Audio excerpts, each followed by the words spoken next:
Never smoke in bed, when drowsy or medicated, or if anyone in the home is using oxygen. This message was brought to you by ZIZ and the St. Kitts Nevis Fire Department. All right, welcome back to the show. 9:31 in the studio. It's time for our fire conversation, or fire talk conversation, I should say. With us this morning, we have Mr. Blois and Mr. Clark from the Fire and Rescue Services here in St. Kitts and Nevis, and we are continuing our conversation on how the population growth has affected the business, so to speak, of the Fire and Rescue Services here. I'll let the guys introduce themselves before we start our conversation. Mr. Clark, and we'll start with you, and then we'll work our way down to Mr. Blois. Yes, good morning, JQ. Thanks for having us here. Also, good morning to listening and viewing audience here at ZZ. Thank you very much. All right. All right. Good morning, audience. Those listening via radio, television, or whatever form of media to the sound of our voice. Fire Sub Officer, Ryan Blois. I'm in charge of statistics, and I'm here to share with you vital information to help us and to help you as well. All right, great. Now, we touched base on a lot of information last week. Yes. Today we are going to continue that conversation. Let's start by looking at the traffic congestion, if that's okay with you. No problem. Now, I was here about 2 weeks ago speaking on population growth and the challenges it posed to the fire department. I centralized our discussion around the Basti district itself, as the Basti district is the largest district within the St. Kitts division itself. Mm-hmm. Now, traffic congestion is one of our issues as well, because as we recognize the population is growing, it means now that more persons are accumulating vehicles. So one family would have 3 or 4 vehicles opposed to one in the years gone by. So it means now that persons need to be more knowledgeable on the road because the vehicle is increasing. So it means now responding to an incident may take longer for us to reach because persons are ignorant of the sound of this emergency siren itself. Now that you have identified that, what measures are you putting in place to mitigate the impact of traffic congestion? Well, for one, Mr. Clark and myself, along with administration, we are working on to develop a PSA to be viewed or to be shared sometime shortly. So we are working on the background to develop a PSA that would speak towards traffic congestion itself and how we need to, as motorists and pedestrians, that we need to be more cognizant of the sound of our emergency tenders and what to do when we hear these sirens. Some awareness campaigns. Yes. Okay. So you're going to be having more than one public service announcement? Well, we're starting with one, and we're hoping to develop based on the feedback we get from that one. Okay. What about the strain on the infrastructure? You touched base on that also. Yes, I did touch strain on the infrastructure. Now, strain on the infrastructure, let's talk about urbanization. We recognize that, not disputing that the other 2 districts have increased, but we are speaking more on the Basti district where persons are coming from the urban area and now coming to, the rural area and now coming to the urban area. So we now have to talk about expanding our communities within the urban area. We now have to talk about expanding our businesses. Now, when we talk about expanding our business, we also have to talk about expanding our hazardous materials stored here. Now, we still have the one fire station. We still have the same crew, but we are increasing business. We are increasing our population within that same district itself, but the fire department is not growing to meet the need of the growing population. So it does put a strain on the infrastructure because we have increasing human settlement. We have the increase in developments, and developments is both residential and business-wise. So these are things that commercial. So those are things that we are looking at and how we can best mitigate against these challenges that we are facing. I know water supply is a big concern, and you also mentioned the hydrants as well. Yes. That's another concern that you made mention of. I don't mean to chuckle, but those 2 seems to be a mountain to climb. But I have to ask, though, any consideration being put into place to partnering with specific businesses, entities to come up with initiative to help upgrade that infrastructure in terms of the hydrants and some ideas to deal with the water as well?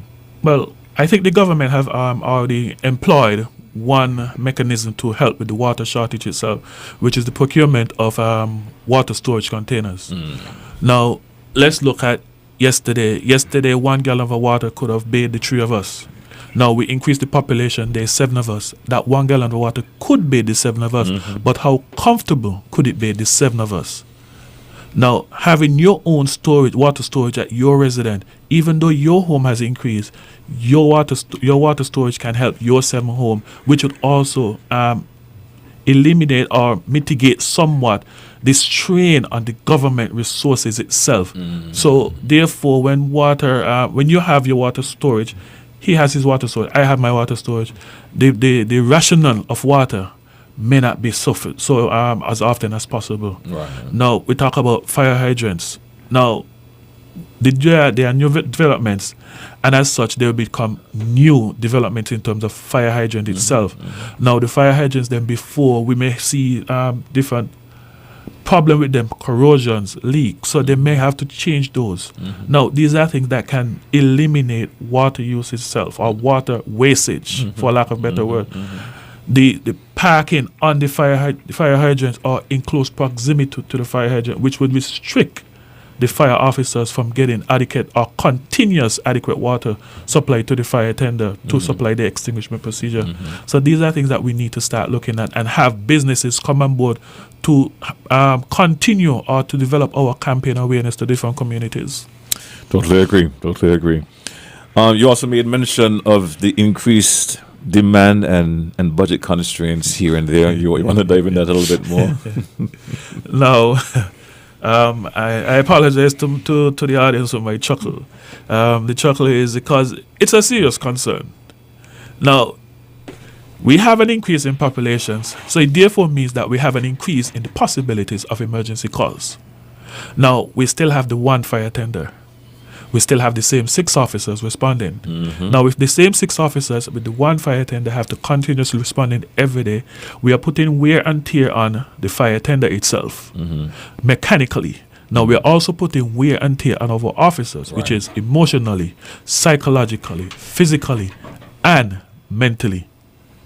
So, we have to take all of these strains into consideration for our officers and for our nation itself. Let's talk about the budgetary constraint. Now, we are a fire department, and as essential organization, we have to understand that as much as we want everything, the other departments want everything. The government have to manage the nation funds as properly as properly as they can. So as such, we would like a ladder truck because we recognize high-rise building, but is it priority? It's the national security budget because national security is shared between 6 agencies. Right.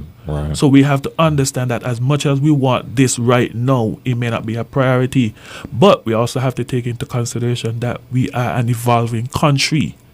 So let's not take 10 years to get 1 fire tender, but let us train our officers more in depth to deal with the situation without the necessary tools that we have. Let us change. I think it was a former prime minister said, let us use what we have to accomplish what we need right now. And on that note, I want to piggyback off of that last statement you made, saying that how are you planning to work with the budget you have right now to prioritize your resources as it relates to your funding strategies to deal with your immediate present issues? I'll let Mr. Clark to touch on that one a bit, and I'll just jump in right after him in terms of present budget. Yes, morning, JQ. Well, we have limited resources, but as Mr. Blois said, we are day by day we continuously revise what we need, what we have now, what we had before, what we have now, and what we need for the future. Yes, we need much more than we have right now, but as we have to prioritize because we have other agencies within national security. So what we have right now, I mean, we are limited in number of areas, especially tools and equipment, hoses, and these things. But I can say that we have already submitted what we need, so we just have to wait until the funds are available for us to get these. But during our time, we want to assure the general public and the Federation that at this time, in an event of any sort of emergency, we are fully equipped to carry out our mandate as the Fire and Rescue Services. And until we get the resources that we are so in need of, then we will be able to just continue what that and the foundation that we are on right now. So basically, we are there, we are getting there, but we're not 100%, but we have enough resources and persons on board available to carry out our task on a daily basis. Indeed. And I don't expect, even as some people are crying Murphy's Law, we will have a multiple tragedy happening in one day, which would stretch the resources of the fire department here in St. Kitts and Nevis, right? So let's rebuke that. Let's hope that don't happen. No. And if that does, Mr. GQ, the fire department is ready and available to deal with such. Oh, wow. And I stand proudly to say that. Thank you for the reassurance, sir. Thank you. I will reassure you and reassure everyone that is listening to me. Multiple incident, we will do our best to save the lives and properties of our citizens and our federation. All right?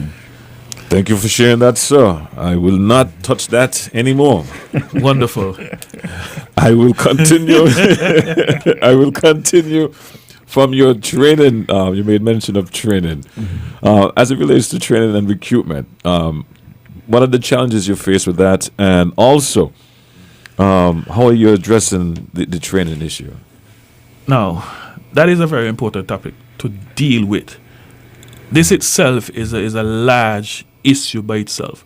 Training and recruitment challenges itself. Now, yesterday we looked at all of the academical advancement of every single fire officer. Now, we also have to accept that the fact that we have technical officers within the fire department that are not academically inclined. So as such, we have two worlds in one fire department. How can we merge those both worlds? Now, there were discussions that held, and there has been suggestion made that we need to probably work alongside with TVET to get most of our fire officers TVET certified.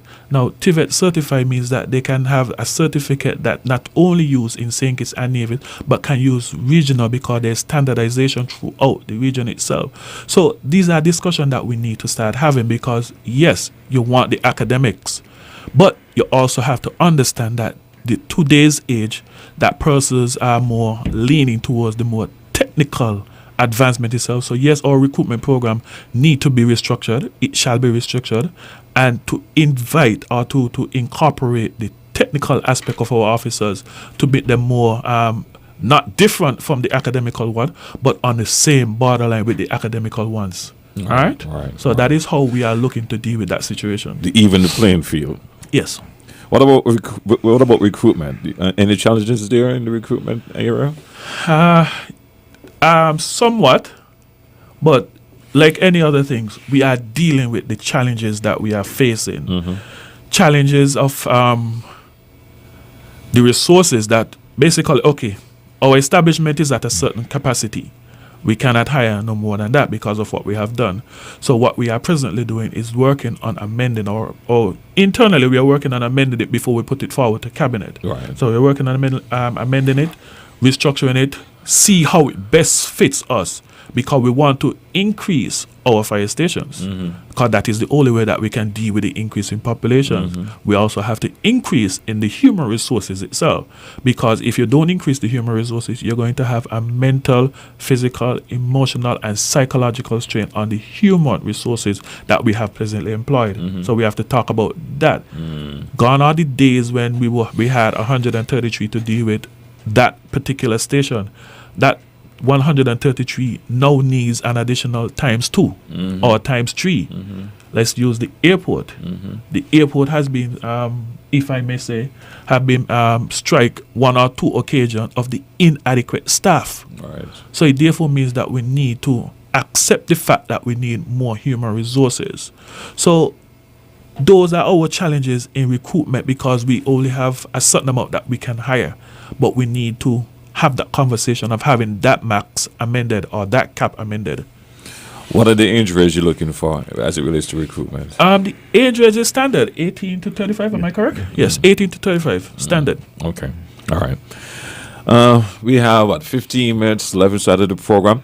For those of you who just tuned in, if you have a question as it relates to the topic at hand, you can always call 465-2555. We also have a cell line as well, 662-8674, and overseas exchange number 718-577-2916. Those are the numbers you can reach out. Mr. Blaise, I know I said jokingly that I would leave the topic alone as it relates to handling multiple situations, right? But Yes.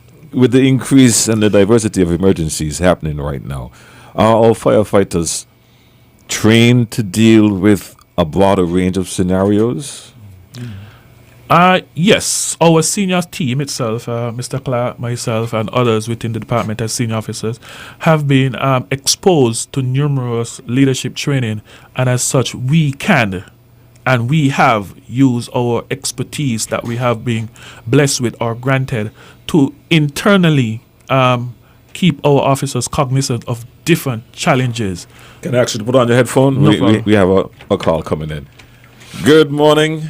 And good morning to you, Mr. GQ. Yes, hold on there, my good friend. I want to make sure all the officers can hear you. No problem. All right. Hear that. Make sure I get Mr. Clark organized here. And I see that we have a overseas call coming in. Please do bear with us. We'll get to you shortly. All right. Just make sure the guys can hear. Can everyone hear what's going on? Yeah. All right. Yes, go Let ahead. me repeat myself again. Good morning to all. Good morning to you, Mr. GQ. Good morning to the 2 gentlemen you have there. And I'm listening keenly, and you all are doing an excellent job. I like the idea about personal understanding when you're in certain department, especially from national security and even the whole government. There are certain things you're not going to get immediately, because we have this tendency, as soon as we have issues, we create a complaint, we complain, but we have to realize everything have to be budgeted for. That's the key. And I like the idea about prioritizing, because that is essential. In relation to training, from my perspective, I think what we need in terms of training and the personnel who are coming in to understand. Because what we are realizing across the board, person just want a job, and it's creating a problem. Once they get into the system, then they start to show their true colors. Every minute they report in sick, they don't want to go the extra. And that in itself could create a problem. So you need some kind of maturity and person understand the essence and the significance of the job that you are applying for. Because it don't make no sense to just get into the job, and then when you get there, it's all kind of complaints, or you have your children to look after. But when you had the interview, none of those issues came up. So there's something the whole entire work government have to look at in terms of when you are employing personnel. Let them understand, because once they get in, it is a serious problem. So you're finding that just the older, the more persons who are there for a long time, they are holding the fort. And then the young people, every dance, they want to be at the dance, knowing that it's not an 8 to 4, it's shift. So it's something, it's creating a serious problem. I don't know if it's coming from the fire, but I can talk from the establishment that I work. So it's something need to be looked into. But generally, the fire service is essential. We need the fire. No, it's not maybe about it. So continue doing the great job you all are doing. Have a good day, sir. All right, man. Thank you. And to make sure I get your last statement correctly, we need the fire services. We don't need any fires. Good. I'll let you continue. Good morning. You are live and lively.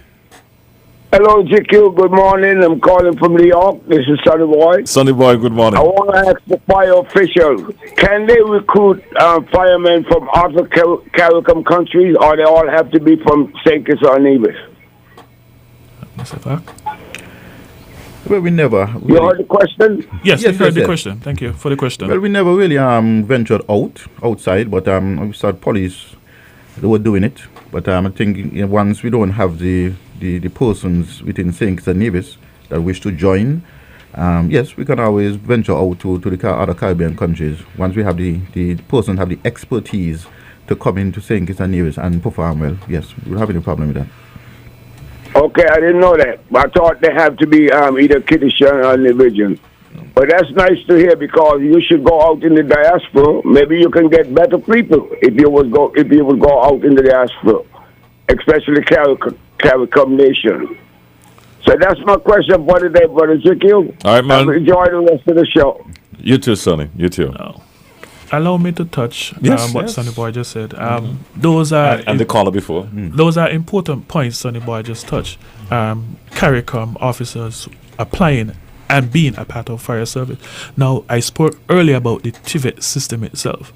Now, a senior officer in Antigua can apply to the fire service using his TVET qualifications, and as such, he will be embedded into the organization based on his level of expertise in Antigua. Likewise, someone from St. Kitts being standardized to the TVET certification can be employed by the St. Lucia or wherever. And TVET is not only within the Caribbean itself. We have certain Europe territories that are now accepting firefighting certification for TVET itself. Let's talk about Europe, let's talk about England, and there are certain states in the US that are actually accepting the TVET certification. Interesting. And these are discussions that myself and some regional officers have been having, because this is the way that we need to go. Because we're recognizing that our youths today are more technical than academical, but we need not to cast them aside. Because casting them aside, we know what that can do. Right. It can lead them to crime and violence. Right. So we need to have them to understand that you're no different to the academical Right. individual. All right. And while you're here, we're going to give you the basics that you need. Basic Yes. maths, basic To English. understand our demographics, our Right. layout itself. All right. Now, As it relates to the caller before. the caller before, he spoke on a lot of different things, which include one thing that is challenging not only to the establishment that he works, he said, but is also a challenge for us. We, as a unit itself, we as an organization itself, is taking these things into consideration that, yes, the young people on applying, they have not stated that there would be a challenge for them to do this or to do that. But as they enter, we recognize all the challenges coming, but we still work still have to continue. We cannot stop shop because of these adolescent youths. We have to continue and work with them as much as possible, because they sometimes may be affected personally outside of the work. They may be going through an emotional situation. Now, we as senior officers have to look at those officers and to see how best we can work with them to understand their personal issue that is affecting their professional growth, and then do our best to deal with those situations. All right? So like you've been dealing with this. You sound very experienced. First. Let's take this call here. Good morning, you're live. Yes, good morning, you're live. Good morning. Morning. Good morning. This is Mr. Jennings, Fire Officer Jennings. Just a question I would like to ask. What about improving officers to attain a degree through the college? I would like to ask. That's it? Yeah. Okay, thank you, Mr. Jennings, and have a good morning. You too. Nice one. Go ahead. No, I'll forgive me, listening audience. Wait, but- hold that thought. No problem. Hold that thought. Good morning, you're live. My boy, Yes, my boy. and good morning to the fire officers there. Good morning. Carl Brown here. Guys, a couple of things. You guys realize we are building bigger and higher buildings in St. Kitts. And one of the things I realized that they don't have a fire escape coming from the top of those buildings. Not only that, you go into a lot of buildings and you don't see no fire extinguishers. And those who have fire extinguishers do not check them often. You go into businesses and you see fire extinguishers with cobweb all around it, so it tell you that he has not been cleaned for a while, and you see them even rusty. What you're supposed to out the fire with is rusty. So it shows that they have not been checked and tested for a while.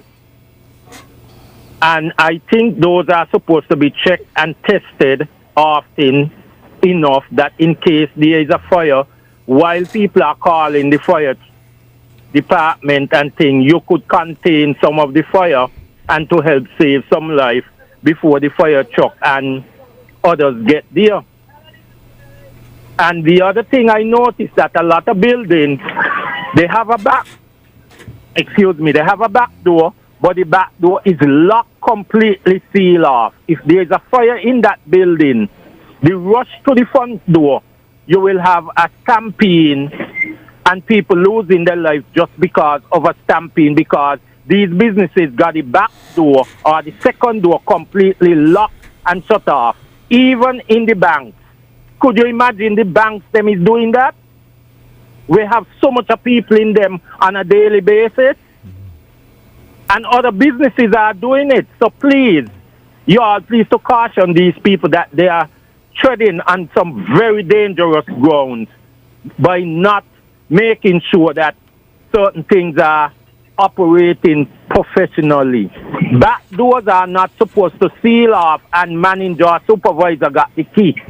What happens if there is a fire? You have a stampede. We can't have that. Because those people would not be killed by the fire, but be killed by stampede, because everybody rush into the one front door, because the back door is locked. And the fire extinguishers, them are not checked often, and are not clean and tested. And a lot of buildings don't have a fire escape. So y'all please to work at that and get the authorities to work with y'all so we could have these things in place to save life. I'm listening to you. All right, man. Thank you. I hope you're taking notes. We'll Yes. take our final call, and then I'll let you address all three callers. Good morning, you're live. Yes, good morning. Yes, morning. Just to follow to Ricard. Question: who is responsible for maintenance of fire extinguisher on any private or business property? Right? Or do you have any trained personnel that go out and do that? I knew of some institutions that have private people come in to check them out. Maybe it depends on who they buy them from. So I just want to know if is it a rule of law with the fire department that somebody from them either go to see that the extinguisher not expired, or to even say that there are an extinguisher installed at these businesses, particularly. I listen off here. All right, man, thank you for your call. Mr. Blois? Yes. Go ahead, sir. First shall be last and last shall be first, and I'll take it in that order. Now, to address the last caller there, now, Carib Supply is the one who does the maintenance of these fire extinguishers. The conversation between our fire prevention unit and businesses are the ones that educate the businesses and the persons working there on the use of the fire extinguisher itself. So, that's two parts. Carib Supply is the one who maintain them when you think that they are, because probably what a lot of them need is just probably a hydrostatic test, which is just to re-energize the agent inside the extinguishing media to propel the media out. So that's what's basically needed. Now, one of the callers, I think it's the second caller, that spoke about the rust on the fire extinguisher, the escape route, and the lack of locked doors. Now, legislations itself would eliminate a lot of these, and that is what fire department is presently working on, legislations to eliminate all of these problems. The locks on a lot of doors. Now, persons have the most famous excuse as to why they have these doors locked, but because we are just giving an opinion and not stating law or facts is why they continuously do that, and we are presently working on legislation to eliminate all of that. So to Mr. Brown, the rust on the extinguisher or the cupboard and the extinguisher doesn't mean that it's working. However, they should be checked periodically by Carib Supply. Fire officers can be called in to have preventional talks, but Carib Supply is the one who maintain these fire extinguishers itself. So like I stated, the rust doesn't mean that it's not working, it just probably need hydrostatic testing. All right. The degree? The degree itself. Now we always do our best to advocate to our officers to advance themselves academically, because there's always life after fire department. So if you want a life after fire department, continue to educate yourself. Change is indefinite. And if you want to be a part of the change, educate yourself to put yourself in a position to be a part of the change whenever that change comes. All right? I don't know if I answered all the questions. Yes, I think you did. I think you Mr. did. Clark? I think you did. Yes, we did. I did? Yeah, you had the Alright. degree, and the last two calls basically was touching on the same thing. The last caller more so, asked a direct question, called what the concern about people exiting businesses and doors being locked and what's being put in place for that. And you clearly state that it's right now it's more of the fire department giving their opinion more than stating what the law is saying for you to do. So the business still have a choice to do what they want to do. That's basically So right? we're presently working on legislation to correct all of that issues. Right. I got you. All right. So bear with us as we work tirelessly to get these things resolved. Guys, I think we covered it nicely. I'm going to let you wrap up. I know for those just tuning in, our topic at hand this morning was dealing with the population, the increase in the population, and how it has affected the fire services in doing their business. All right. So notwithstanding the economical and social benefits of population growth, now one that can bring to our citizens, but we must also understand the increase in challenges it poses on fire department, and they must be carefully managed, which we are doing our best internally along with external sources itself to eliminate or to mitigate or to reduce, whichever word you choose best fit you, to eliminate all these challenges. Yes, we are working internally, but we are doing our best to expound on them as much as possible, which we are presently discussing a proposal that we should be taking to our PS shortly, which would also increase the human resource, which will also increase the infrastructure for fire department. So those are things that we are working on internally. Our presence on the social media, our presence online, those are things that we are working on internally. So when we go to our PS, we know that we have a solid case to bring forward. All right? Thank you so much for sharing. Thank you for being here as well. No problem. Mr. Clark, any words from you, or that's it? Well, Mr. Blaise has summed it up very well. So I want to thank him once again. So, he's just been doing, I think, been a good job. So I think he is doing he a good is doing job. a very good Yeah, job. So yeah. maybe I should take a step back for him to. Oh, you want to away from the program now? The program will not be for me. The program will continuously be Mr. Clark. You saw like Bandit. No, that's what Bandit ended his conversation last week. The program will be Mr. Clark. I'm just here to assist. Guys, I appreciate you being here, man. That was just a little inside joke, light moment we have here. But thanks for listening. Thanks for watching. We'll be back next week. And remember, this program is to bring awareness about the fire services here in St. Kitts, fire and rescue services, I should say, in St. Kitts and Nevis. What they're doing, what they're planning to do, how you can play a role as well. And look out for a PSA coming out soon from the fire department. More than likely, we will assist in sharing that PSA with you here, as I said, to make sure our listeners and our viewers are aware of what the nation is doing to protect its people. Yes, we are. Don't touch that dial. We have more for you coming up on the morning show. Fantastic Thunder is already in the building, and he's planning on releasing some more music for Sugar Mass 53. We'll be back right after this.